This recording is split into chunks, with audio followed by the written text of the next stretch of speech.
E.T. Phone Home, E.T. Phone Home, E.T. Phone Home.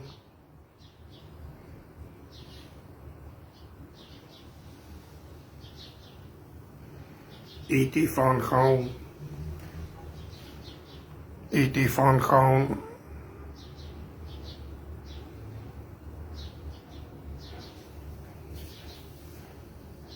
Buenos días, mis remolones y remolonas de Psicología en Educación. Otra nueva mañana pandémica y la psicología educativa va a tu casa. Como es costumbre, todas las mañanas me acompañan mates Palau de tecnologías Palau, de industrias Palau, termoparachetos de importadoras Alcuati. Le dan ese calorcito especial a tus mañanas que solo la combinación perfecta de mates Palau con termos Alcuati. 100 años con la educación pública. Estimulando las dendritas de los estudiantes, vibrando como campanitas, y el conocimiento entra por los poros, va a las venas y sube a tu cerebro, y el conocimiento se produce, se expande y se genera. Mates Palau, termos de importadoras Alcuati, pagás precio de las toninas y vas a Mónaco a visitar a la princesa. Si te gusta, si sos cheto, paga de más. Mate Palau, mango ergonómico, bombilla anatómica, todo al precio popular. Bien.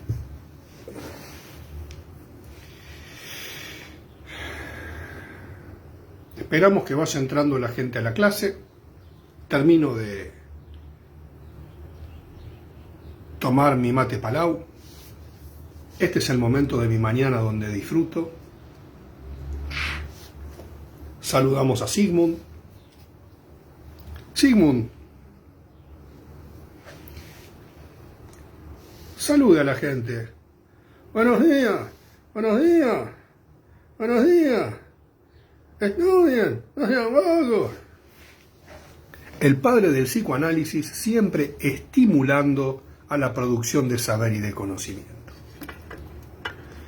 Quería comentarles que a principio de mes se ha jubilado la profesora titular Laura Arocena y el profesor adjunto Ernesto Bonicato, con quienes hemos compartido muchos años en esta cátedra, y a partir de ahora ya no van a estar. Dejan su legado como docentes, sus marcas en la institución, y estos cargos en estos días serán reemplazados. En mi carácter de profesor adjunto, en este momento, he quedado momentáneamente como el docente con el cargo más alto en el interior de la cátedra. Esto no va a afectar la estructura de la cátedra, no empiecen a preguntar cosas exóticas, porque nunca hay que descartar la gran capacidad creativa de preguntar cosas del estudiante de psicología de esta facultad, el ingenio para formular preguntas que no tienen respuesta. Bien. Como veníamos trabajando en las clases anteriores, este nexo entre la psicología y la pedagogía se va dando a partir de la expansión del campo pedagógico de los dispositivos escolares que tienden a acaparar y a monitorear las infancias, y la pedagogía como método empieza a presentar distintos obstáculos. Discúlpenme, pero entré en calor y decía 2 grados a la mañana, pero se ve que las encuestadoras políticas, el servicio meteorológico y el tarot son una ciencia inexacta. Bueno, como verán, sigo con el espíritu olímpico. La vida deportiva es lo que motiva también mis mañanas, así que después de la clase voy a ejercitar para que mis glúteos se vean tonificados con la rutina del profesor Sanseri. Bien, como todas las mañanas, me viste indumentarias Leandro Pardo y me peina Nehuen Melita. Próximamente vendré con el peinado de Milei. Peluca loca, neoliberal. Sacaste unos votitos y te pusiste contento. Leones. Háganse el brushing, los leones, como vos, con esa melenita. ¿Sabes qué? Venite al Sportivo América y vas a ver cómo te queda la peluca. Si te dan ganas de seguir gritando, ¿sabes cómo voy a dejar a esos leones? Como gatitos panzones. Garfield va a parecer Simba al lado de cómo te voy a dejar. Leones, neoliberales, platita, amigo de Mayweather, de Trump, de Bolsonaro, vengan al Sportivo América y yo ahí voy a defender la educación pública. Arriba del ring, con el rector en mi rincón, córtame el párpado, y él me va a cortar el párpado, porque se lo pido yo, para seguir defendiendo la educación pública. Bien, entonces en la clase anterior lo que veníamos trabajando es este juego de zigzagueo. Este es el juego de zigzagueo continuo. Uy, si sigo haciendo esto por mucho más tiempo, probablemente a alguno de ustedes les dé un ataque epiléptico. No es la idea. Bueno, voy a detenerme acá. Bien. Basta. Este zigzagueo entre la pedagogía y la psicología. Bien. Como veníamos diciendo, la psicología tiene una historia que probablemente ustedes ya conozcan, su surgimiento con Wundt, etcétera, etcétera, la psicología experimental, te pinchaban y te decían que sentías, que me pinchaste, decían, y tomaban nota, con cara de ciencia. ¿Y acá qué hiciste? Me tiraste del pelo. En realidad las experiencias de Wundt como están un tanto banalizadas, pero pensemos en el momento. Lo que pensaban en aquel momento era cómo un estímulo externo se transforma en estímulo endógeno y cómo el cuerpo proyecta de un punto a otro una sensación. Más allá de esto, que no soy un experto en psicología experimental, sino parecen gente sádica disfrazada de científico que le hacían daño a la gente y le preguntaban qué le habían hecho. Están las experiencias, como todos conocen, de Pavlov, y aparece, en virtud de los fenómenos clínicos masivos que se van produciendo, los fenómenos histéricos, ciertas desviaciones sexuales de las infancias y también las problemáticas de las aptitudes, es decir, la gente o los niños que presentan tanto desviaciones sexuales, conductas antisociales, conductas exóticas, o por alguna razón no logran insertarse de manera eficiente en el sistema educativo que se compone como ese gran grupo, como esa gran población que está bajo la mirada de un dispositivo singular que es la pedagogía. Como se suele decir, el gran diagnosticador de las infancias siempre ha sido el sistema escolar. ¿Por qué? Porque es allí donde por primera vez repercuten problemáticas que a lo mejor en los hogares no son advertidos y se vuelven motivo de preocupación y de consulta. Entonces, dicho esto rápidamente, empezamos a ver cómo se empieza a tensionar un campo en donde hay una demanda puntual de ciertas problemáticas que van surgiendo y cómo las distintas ramas de la psicología intentan explicar y dar cierto soporte científico y explicaciones a lo que allí sucede, tanto sea en cómo se producen los procesos de aprendizaje o como para explicar de algún modo cómo la mente humana funciona en virtud de la relación, llamémosle, entre naturaleza y cultura. ¿Cuál sería esa naturaleza humana que produce o impide ciertos desarrollos? ¿Cuáles son los obstáculos? ¿Cuáles son las patologías? Etcétera, etcétera. Bien, en este terreno tan amplio que estoy marcando surge el psicoanálisis de Don Sigmund y habíamos hablado cómo el psicoanálisis encuentra en un primer momento este desplazamiento, como esta proyección de la infancia en la vida adulta en las manifestaciones patológicas. La idea freudiana, cuando plantea que las histéricas padecen de reminiscencia, se está refiriendo a que aparece en la vida adulta cierto remanente de la vida sexual infantil desplazada en lo adulto. La pregunta es si eso remanente sexual infantil desplazado en lo adulto es la niñez o es una niñez modificada, y este es el gesto de modificada, por el proceso constitutivo y por los mecanismos psíquicos.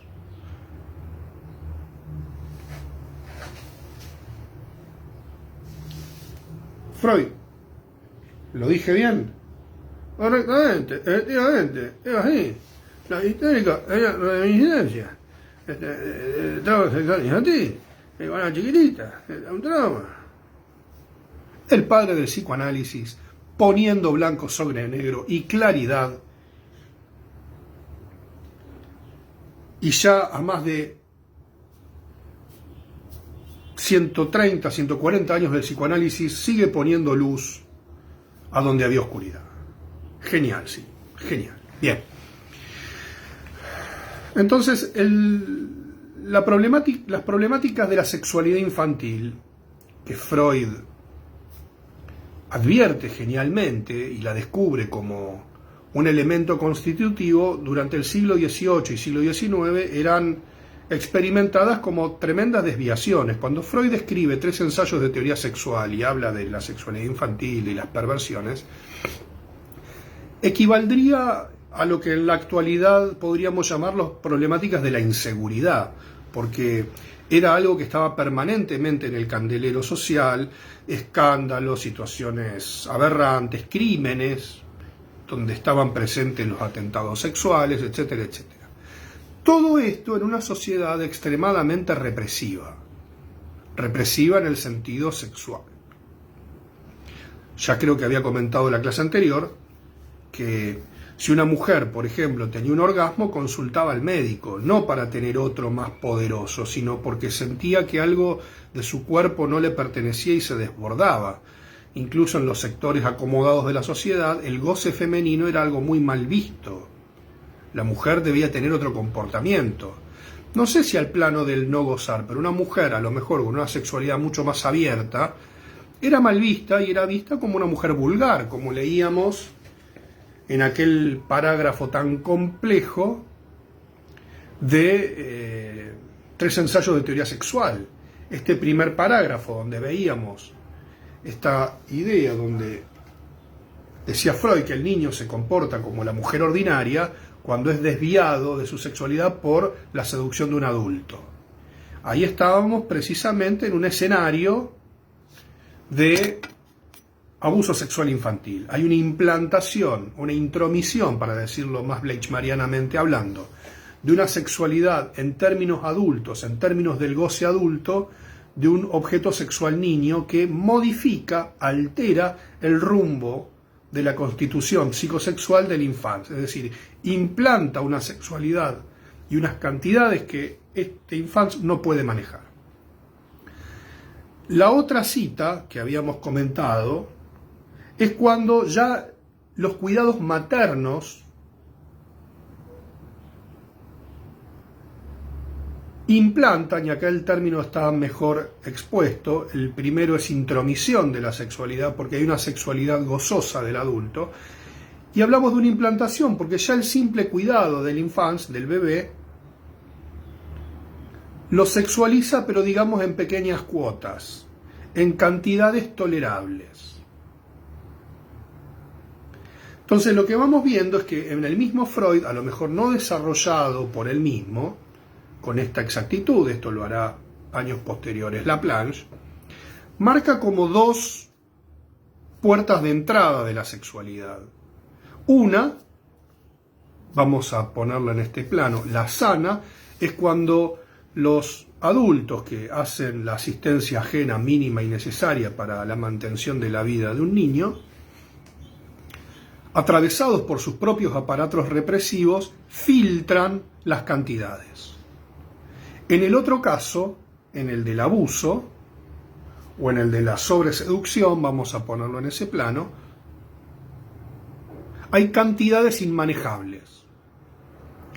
Es decir, no es lo mismo un niño que enfrenta el mundo con adultos con cantidades dosificadas por los aparatos psíquicos represivos de los adultos, a cuando hay una invasión masiva de seducción y de excitación que pasa al cuerpo del niño. Cualquiera que haya tenido la experiencia de criar un bebé, se puede observar el nivel de irritabilidad y de excitabilidad que tiene el cuerpo del bebé. Pensemos que un bebé recién nacido, cuando está cansado se excita, no se duerme como un adulto. Uno está cansado y se duerme. Los niños no. Un niño puede sobreexcitarse por cansancio, no se duerme. Si está sobreexcitado no se duerme. Y las acciones que por lo general contribuyen a que esa excitación baje van dadas por la descarga, el chupeteo, cuando la madre o el padre o quien lo cuida lo pone contra su cuerpo, le da un clima, pero tienen que estar ciertas tensiones orgánicas también estabilizadas. Los bebés, sobre todo los bebés chiquititos, se desestabilizan con una gran facilidad y el estabilizador es externo.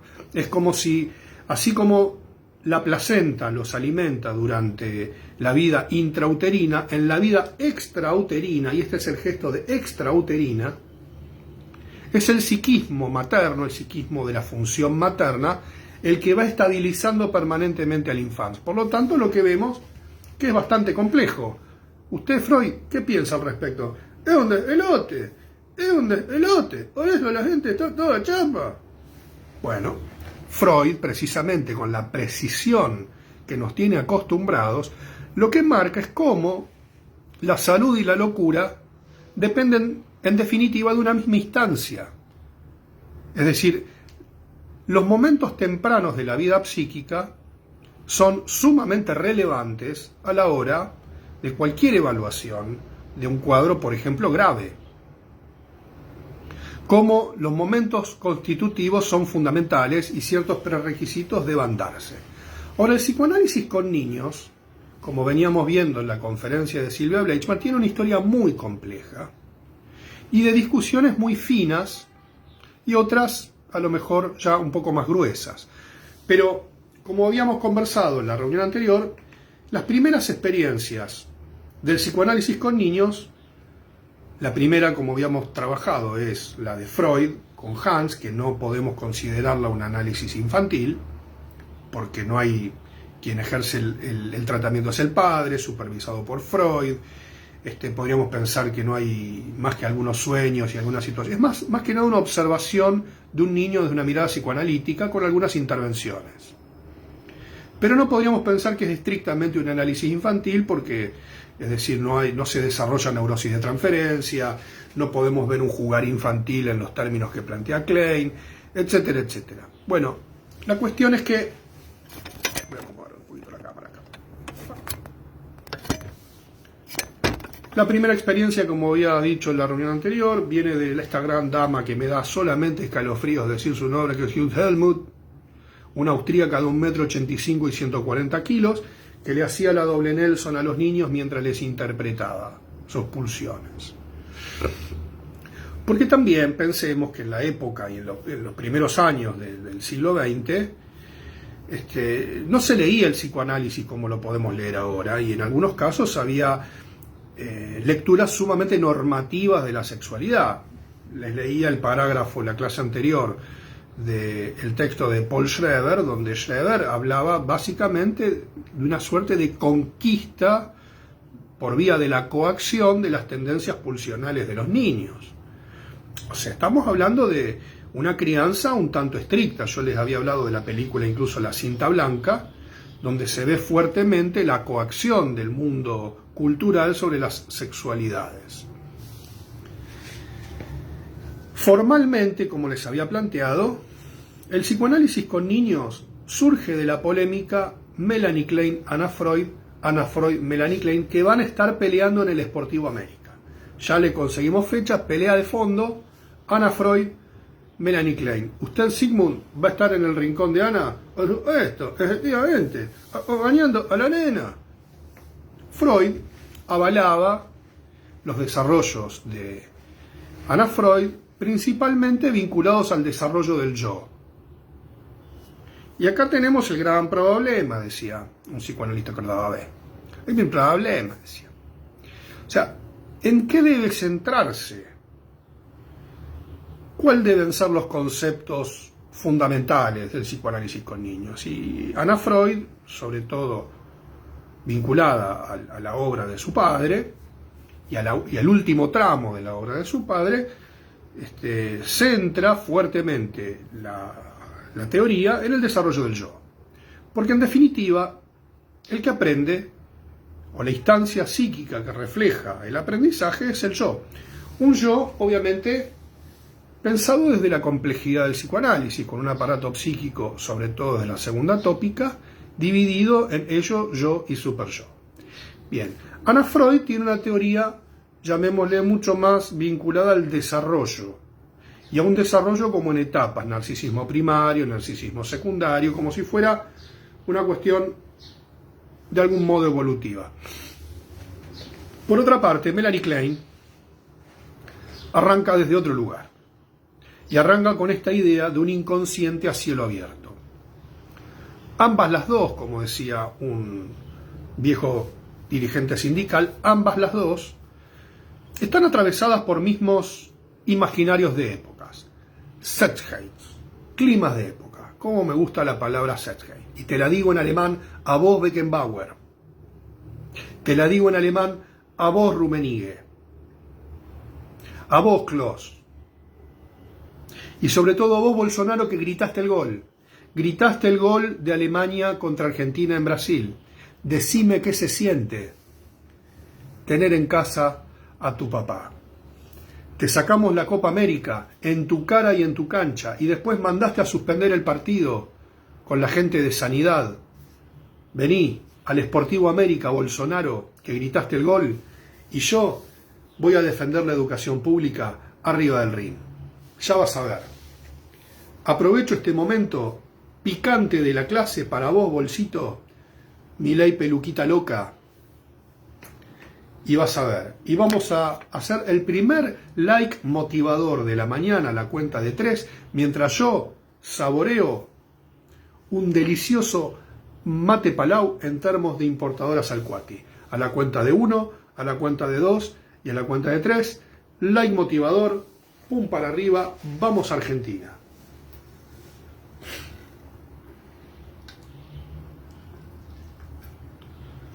¿Cuántos likes? Qué lindo que son los likes. Cómo me gustan los likes.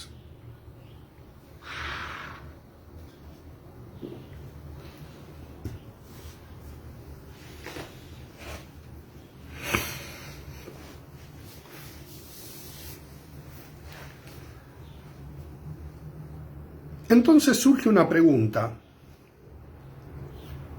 con relación a este grupo de niños, para decirlo rápidamente, que no aprenden, que tienen un conjunto de situaciones o problemáticas que no le permiten no solo aprender, sino no lograr adquisiciones básicas.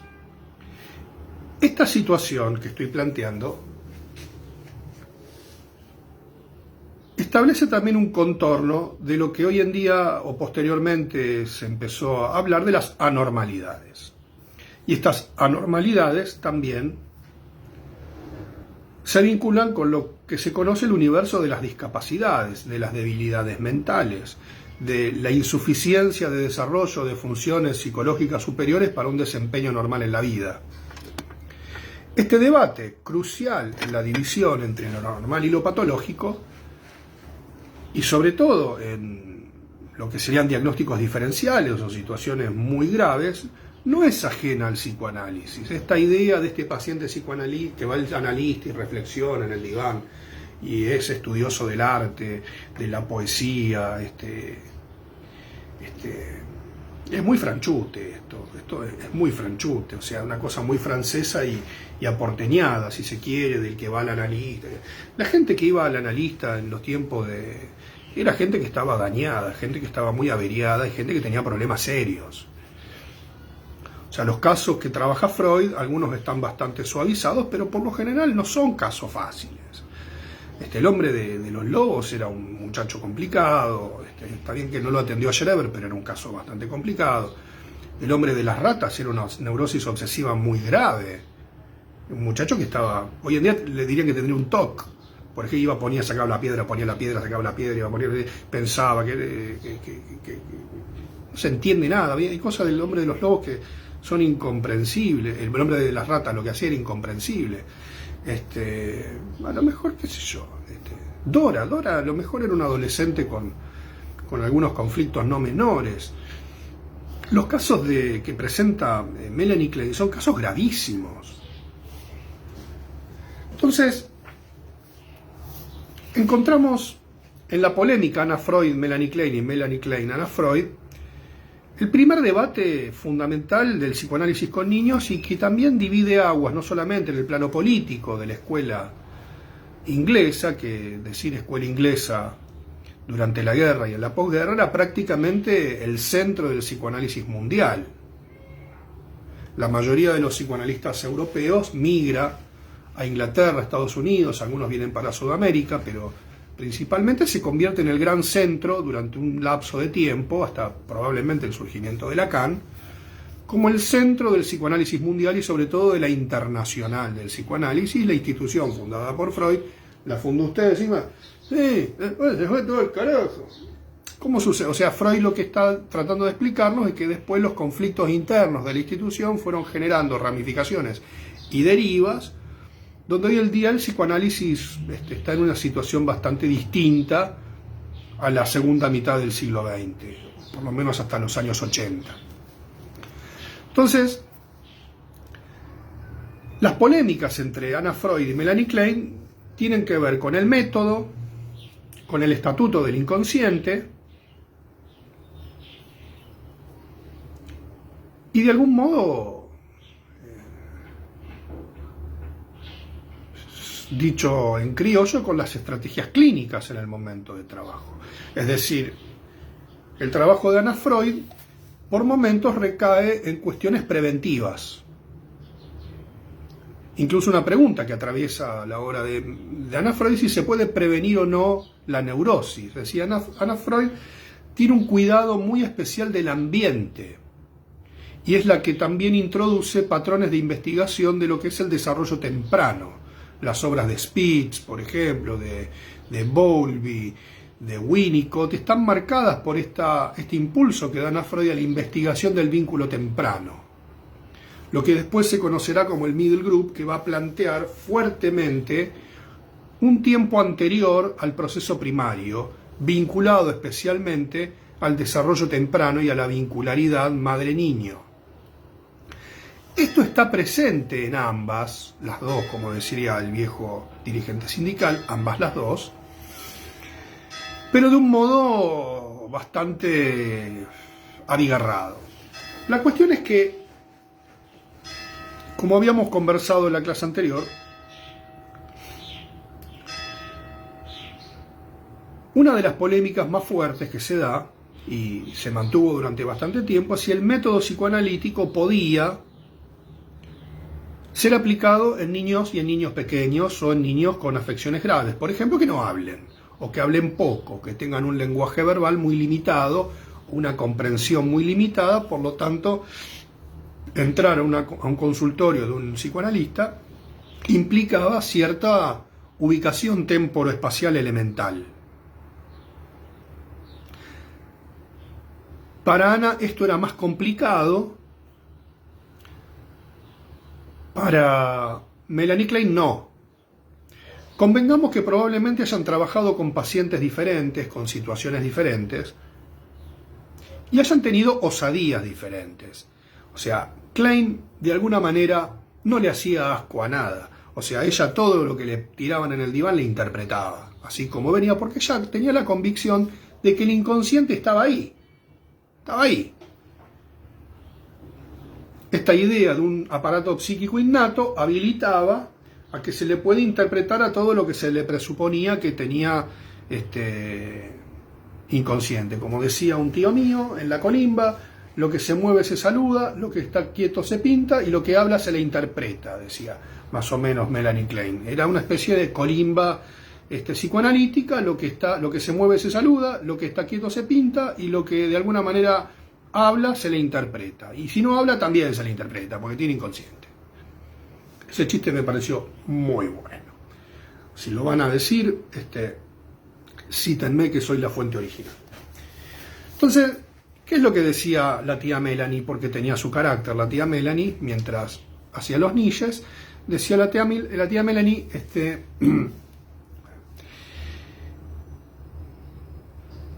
es cierto, le preguntan a Freud cómo hace con los niños, y vos qué decís, Ana, ¿qué te pasa? ¿Qué decís? ¿Cómo hace con los niños? Si no hablan, ¿qué está diciendo? ¿Cómo hace psicoanálisis con niños chiquititos si no pueden hablar?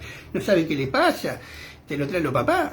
Y, como habíamos charlado en la clase anterior, este es el pase del negro Enrique a Diego Armando Klein, que hace la media vuelta y se lanza contra las resistencias del psicoanálisis y de la época, y le hace un gol a modo de Maradona a los ingleses, diciendo que hay una equivalencia en el método del juego infantil con la asociación libre del adulto. O sea, si el niño no puede asociar libremente porque aún su yo no está lo suficientemente desarrollado, y esta palabra es muy importante, si su yo aún no se ha desarrollado lo suficiente, como cazzo, decía Ana Freud, ma come cazzo associa libremente si el bambini no associa libremente? Ahí se puso media italiana, media nona italiana, y la Vogue Melanie, como diría Víctor Hugo en el 86, agarra la pelota Melanie Klein, la genia del psicoanálisis mundial, entra a gambetear y clava un golazo cuando plantea que el juego es el equivalente o sustituye la asociación libre. ¿Por qué? Emma, ¿por qué? Decía la nona. Entonces la respuesta viene de la misma tía Melanie. La misma tía Melanie va a plantear la importancia de la formación de símbolos en el desarrollo del yo. ¿Qué dice la tía Melanie? Voy a leerles un pequeño parágrafo de este texto.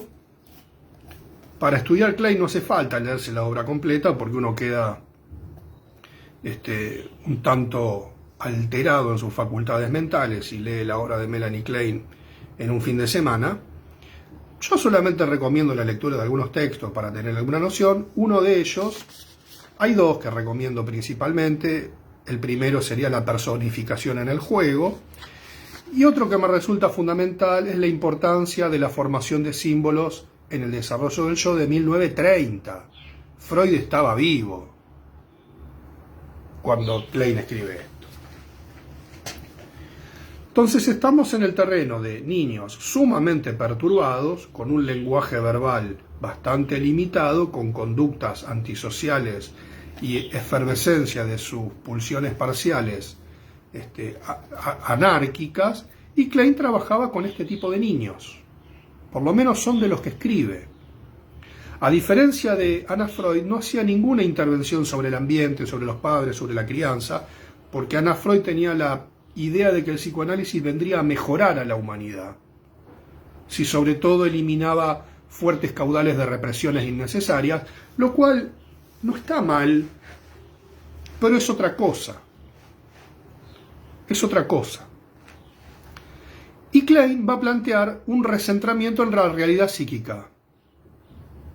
Facu de Torre, ¿podés repetir los textos de Klein que recomendás, por favor? Sí, yo lo repito, pero recuerde que esto queda grabado y usted lo puede ver cuantas veces quiera.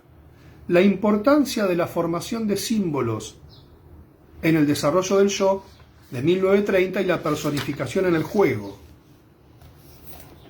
Son dos textos que me resultan a mí muy importantes. Después hay otros dos que son brillantes de la tía Melanie, que es donde le da lugar al vínculo temprano. Uno es Observando la conducta de bebés y el otro se llama El miedo a estar solo.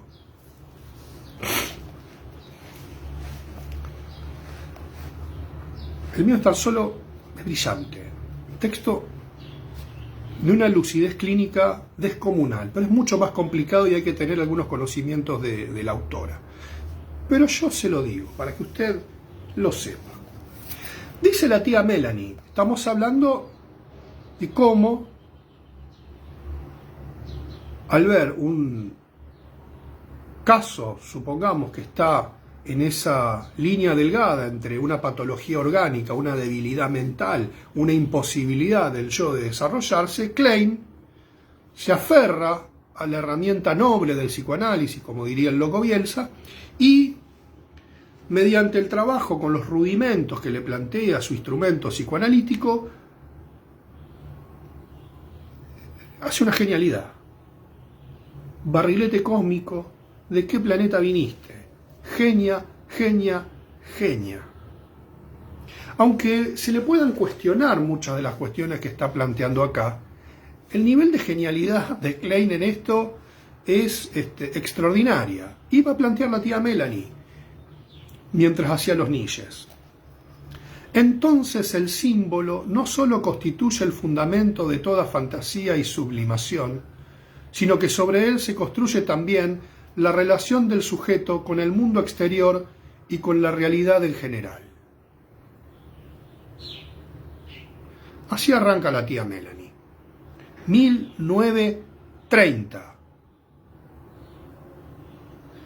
Entonces el simbolismo no solo constituye el fundamento de toda fantasía y sublimación, sino que sobre él se construye también la relación del sujeto con el mundo exterior y con toda realidad en general. Cuando yo hablo acá de simbolismo, Klein no está pensando igual que los comunes. Klein piensa que el símbolo es algo que parte del objeto interno y de sus dos versiones, el pecho y el pene, conocimiento inconsciente del pecho y el pene, y no de una estructura del lenguaje externa, como plantea Lacan. Es importante esta diferencia, porque el simbolismo no confunda con lo simbólico de Lacan. El símbolo es algo endógeno, que va de adentro hacia afuera. ¿Se entiende? Repito, no confundiros en lo simbólico con lo que dice Lacan, el Jacques. Porque esta es una lectura genial que hace Lacan de Klein. El primer Lacan es mucho más kleiniano de lo que la gente recuerda, porque los viejos lacanianos que estudiaron Freud, que estudiaron Klein, que estudiaron Lacan, esto no se les escapaba. Esta especie de lacanismo bajas calorías que consumimos hoy en día se ha olvidado de la historia. Y este es el gesto de intelectual comprometido con la historia. No me olvido, hay que tener memoria en este país. El gesto de intelectual comprometido con la historia es muy importante. Prosigo. He señalado que el objeto del sadismo en su punto culminante y el impulso epistemofílico surgen simultáneamente, como decía George Crown, con el sadismo. O sea, Klein va a ubicar el sadismo a modo de descarga, esta destructividad vinculada al impulso epistemofílico, la agresividad, no en estos términos, pero el sadismo es este romper el objeto, este ataque al objeto. Porque Klein tiene una metapsicología muy rústica. Lleva al extremo algunos aspectos de la metapsicología freudiana, Klein los lleva al extremo como si fuera una dramática que sucede en el inconsciente, una guerra del todos contra todos, algo así como el PJ bonaerense, adentro del inconsciente del sujeto, donde todos se pelean con todo y después salen todos juntos. Entonces dice, es el cuerpo materno con sus contenidos fantasiados. Leo el párrafo entero. Es señalado que el objeto del sadismo, en su punto culminante, y el impulso epistemofílico surgen simultáneamente con el sadismo. Es el cuerpo materno con sus contenidos fantaseados. O sea, hay un niño que fantasea ese cuerpo materno y ataca el objeto. Lo ataca, lo desgarra, lo perfora, lo agrede. Hay un impulso de agresividad en Klein que es clave, ese ataque al objeto. Para Klein la pulsión de vida y la pulsión de muerte dan las trompadas por todos lados. Es un quilombo. El inconsciente para Klein no es trágico, es una pesadilla, es caótico. Algo así como las PASO, o sea, son caóticas, como la política argentina. O sea, estamos en el inconsciente kleiniano, vivimos así nosotros. Bueno, no importa, ya está, ya se me pasó. Las fantasías sádicas dirigidas contra el interior del cuerpo materno constituyen la relación primera y básica con el mundo exterior y con la realidad. Barrilete cósmico, ¿de qué planeta viniste, Melanie? Genial. ¿Ustedes piensan que enloquecí, que el mate Palau contiene narcóticos? No. Es la genialidad de Klein la que me pone en este punto, lo que me deja así. Miren lo que dice la tía Melanie. Es extraordinario. Las fantasías sádicas dirigidas contra el interior del cuerpo materno constituyen la relación primera y básica con el mundo exterior y con la realidad.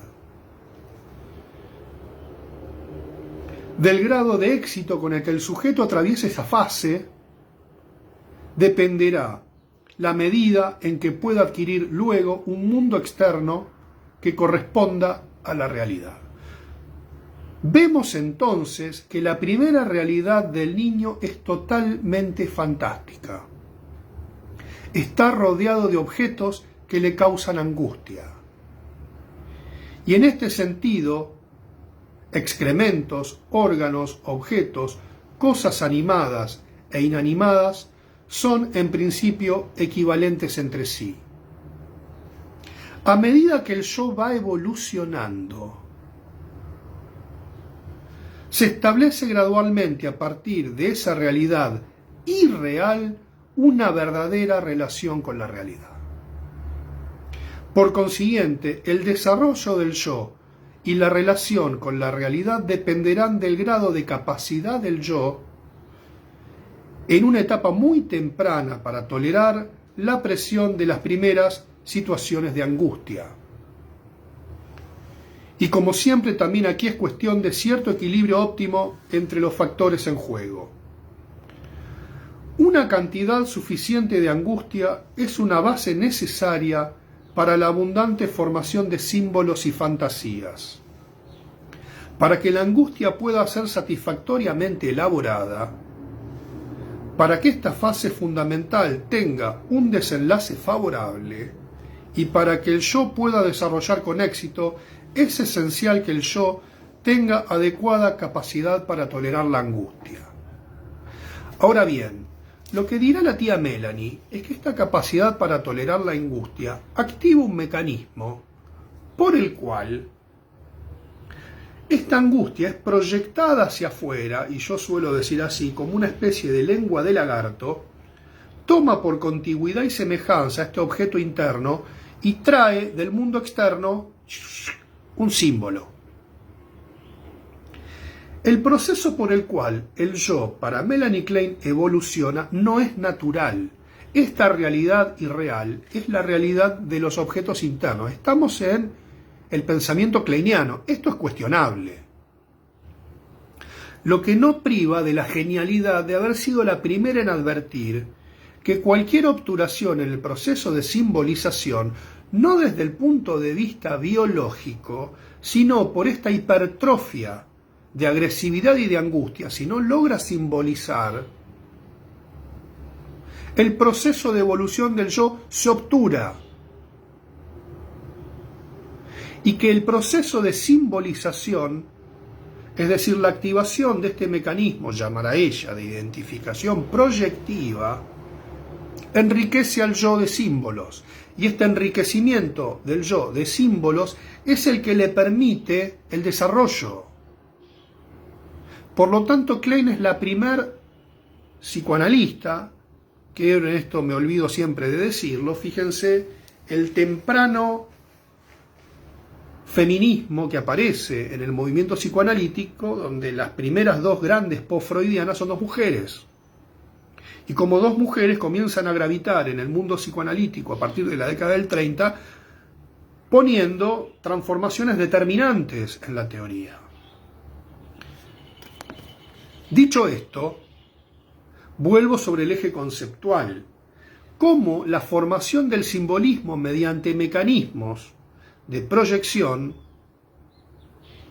donde este objeto que es traído de la realidad por contigüidad y semejanza, va a generar alivio. Y esto es lo que trabaja Melanie Klein, por ejemplo, en el célebre y famoso caso Dick. Cuando Dick choca los trencitos, un chico que choca los trencitos y no hace otra cosa que chocar los trencitos, hoy en día sería diagnosticado por algunos como un niño con cierto espectro autista. Yo no soy muy partidario de este concepto, pero es lo que se diría hoy en día. Ahora, ¿qué hace Klein? Y la lectura en esto de Lacan es apropiada cuando dice: la genialidad de Klein es enchufarle lo simbólico a Dick. ¿Qué hace Klein? Le simboliza tren chiquito, Dick entrando en mamá. Lo que le está interpretando es esa perforación de ese mundo interno, ese mundo fantasmático de desgarramiento del cuerpo materno, una cohabitación, llamémosle, pulsional. Entonces, cuando la simbolización genera este alivio, o sea, este montante de agresividad necesario, es correspondido por la simbolización, la angustia empuja, el yo activa este mecanismo y se expande.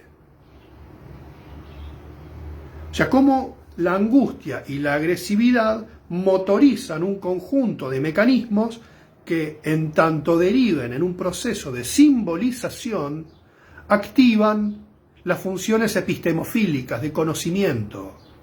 Por lo tanto, esta realidad irreal del comienzo, un concepto brillante de Klein, brillante, que el primer conocimiento del mundo es un conocimiento de los objetos internos, plantea ella, que atacan al interior. Para que esto no haga daño al interior, debe ser puesto afuera y debe volver.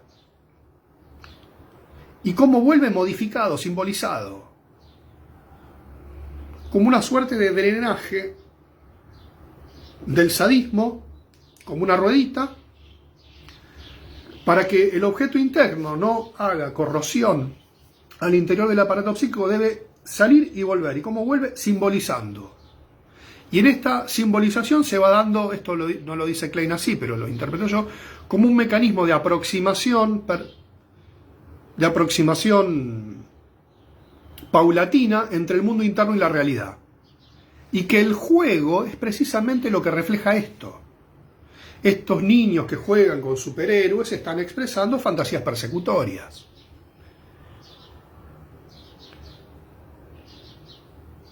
Estos niños que juegan a romper los juguetes, por ejemplo, y rompen los juguetes, y arman la torre y la tiran, y así, están poniendo en práctica el sadismo. Están movilizados por la angustia. Ahora bien, esto que plantea Melanie Klein a lo mejor merece algunas observaciones, pero no por ello no es menos genial. Entonces, esta idea es importantísima porque el juego infantil, esto en la versión kleiniana más lata, es como si fuera una radiografía, una ecografía, una tomografía computada de cómo se ponen en juego las relaciones de objeto en el psiquismo del infans, del niño. Podemos ver cómo proyecta, cómo personifica, qué juguetes están sustituyendo los objetos y cómo se expresan, esto para Klein es fundamental, las fantasías. Porque para Klein la fantasía es descarga pulsional. Y esta descarga pulsional es una descarga que se manifiesta en el juego infantil. Entonces, ¿qué hace el analista? Le interpreta el juego. Y le interpreta a lo Klein, o sea, medio a lo bestia, en un punto. Acá es donde podríamos pensar que el kleinismo es un tanto rústico. Es una especie de los Ruggeri de la interpretación. Que sí, vos, que con el objeto ese, ¿qué va a hacer? Así le tiraba. Bueno, terrible. Las interpretaciones kleinianas eran bastante bruscas. Si las leen, hay cosas que uno no entiende de dónde lo plantea. Porque Klein le habla al inconsciente, se olvida que está el yo adelante de la persona. Entonces le interpreta. Si yo me meto un dedo en la nariz, usted queriendo entrar al cuerpo, a mi cuerpo, porque también el analista representaba el cuerpo materno y, bueno, una cosa un poco loca por momentos y bastante enloquecedora. Pero independientemente de los excesos de esta teoría, la teoría del simbolismo de Melanie Klein es una de las grandes genialidades del psicoanálisis. Esto está detallado en estos dos textos que yo les mencionaba, la personificación en el juego y la formación, la importancia de la formación de símbolos en el desarrollo del yo. Porque ¿qué pasa si el niño no simboliza? Este sadismo vuelve contra el propio yo, para Klein. Entonces genera una corrosión interna que no le permite el desarrollo. Incluso inhibe el impulso al desarrollo porque la agresividad vuelve sobre sí mismo.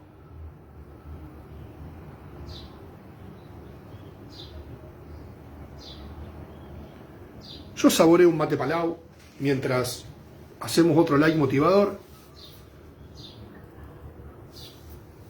A la cuenta de 3. A la cuenta de 1, 2 y 3.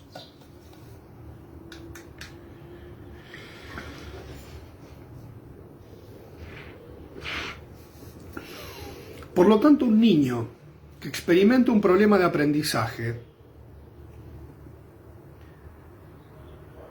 lo primero que hay que pensar clínicamente es cómo está este niño en condiciones de pensar. ¿Cómo está ese psiquismo con relación a la elaboración de la angustia? ¿Cómo está el proceso de formación de símbolos? Que esta formación de símbolos no tiene que ver con la pedagogía, con enseñarle que este objeto es una cosa y otra es otra, sino de tratar de captar cuál es la fantasía en juego, la fantasía inconsciente. Podría dar miles de ejemplos clínicos de esto, pero visto que la clase queda grabada, no lo voy a hacer. Pero un objeto en la fantasmática del paciente nada tiene que ver a veces con la realidad ni con lo políticamente correcto. Se maneja con otra lógica.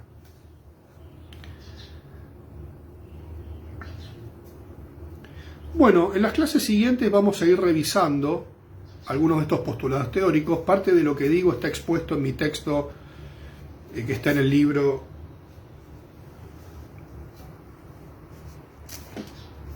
Prácticas en Salud y Educación, que está subido en un archivo acá al grupo.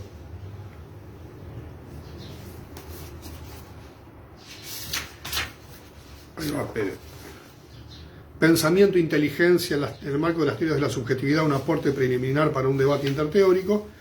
Y acá se trabajan algunas de las ideas que estoy expresando en la perspectiva psicoanalítica, en la página 77.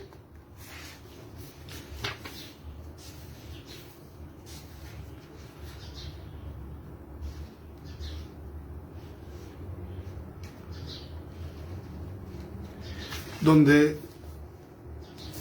va a aparecer de una manera un tanto más sistematizada, pero menos desarrollada, algunas de las ideas que estoy expresando aquí. Bueno, con respecto al trabajo de evaluación del año, el trabajo elaborativo, entre esta semana y la otra voy a estar planteando en la página del Facebook la consigna como para que nos pongamos a trabajar en eso.